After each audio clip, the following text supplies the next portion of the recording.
The downtown library is a modern domed structure that towers above the city's East Village neighborhood. Architect Rob Quigley spent nearly 2 decades on the design. From what I've been told, he actually observed the way that the sun rose and set and the way that the light fell and used that as a guide. Jennifer Jenkins is a supervising librarian downtown. Several 3D printers. She says more goes on here than just carefully organizing and sharing the library's 1.2 million books. She says the library is a hub for innovation. This is something that came from our Lend a Hand project.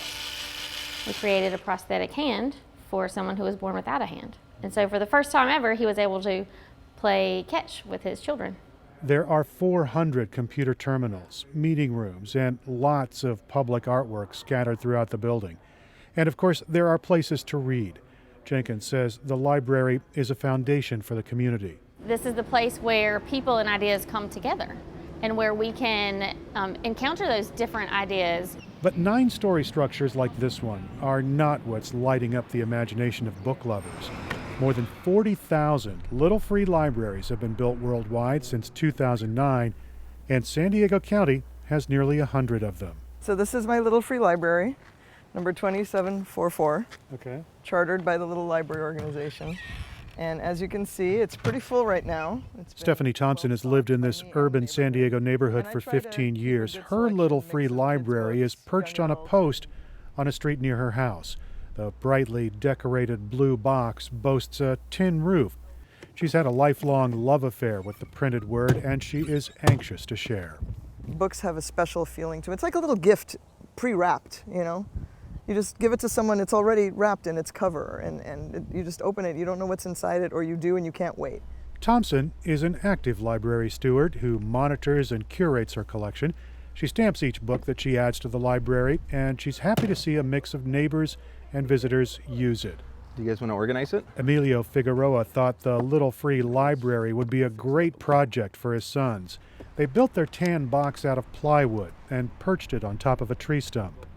The boys are avid readers, and we can't get rid of books. We don't want to get rid of books, and the next best thing was to build a little library so they could share with the community. Figueroa says this little project has opened the door to their Point Loma neighborhood. When people stop to browse, he says it's easy to strike up a conversation. He also hopes for some life lessons for his boys. When they do something, if you do it right, and if you put your energy and time into it, you're going to succeed. First woman in Congress. One of the larger Little Free Libraries KPBS found in San Diego is located in a North Park neighborhood. It's outside the home of Rami Zamiski, who's happy to share her reading passion. So we have a small, medium, and large, and this is mainly for those paperbacks, those things you take with you when you go on an airplane. This library is a replica of a blue British police box, like the kind found in Doctor Who. Smaller on the outside. People might not expect to cross paths with a time-traveling TARDIS, but it makes perfect sense to Zamiski. Everything begins! In Doctor Who, the TARDIS can take you anywhere, time and space. So can a book. So it just makes so much more sense for people to come by and say, that looks interesting, let me learn about that, let me expand my horizons. Zamiski's Little Free Library is bigger than most, but it's still not big enough to contain the neighborhood's appetite for a good read. 2 benches catch and hold the overflow. And Little Free Library organizers say that is one of the most amazing things about this initiative. Margaret Aldridge wrote the Little Free Library book. Neighbors really do step up to add a book if they see a Little Free Library is getting low. So it becomes this, kind of beautiful relationship with the community where you live.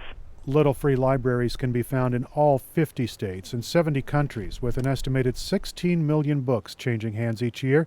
Organizers hope to have 100,000 registered free libraries in 2017. Erik Anderson, KPBS News.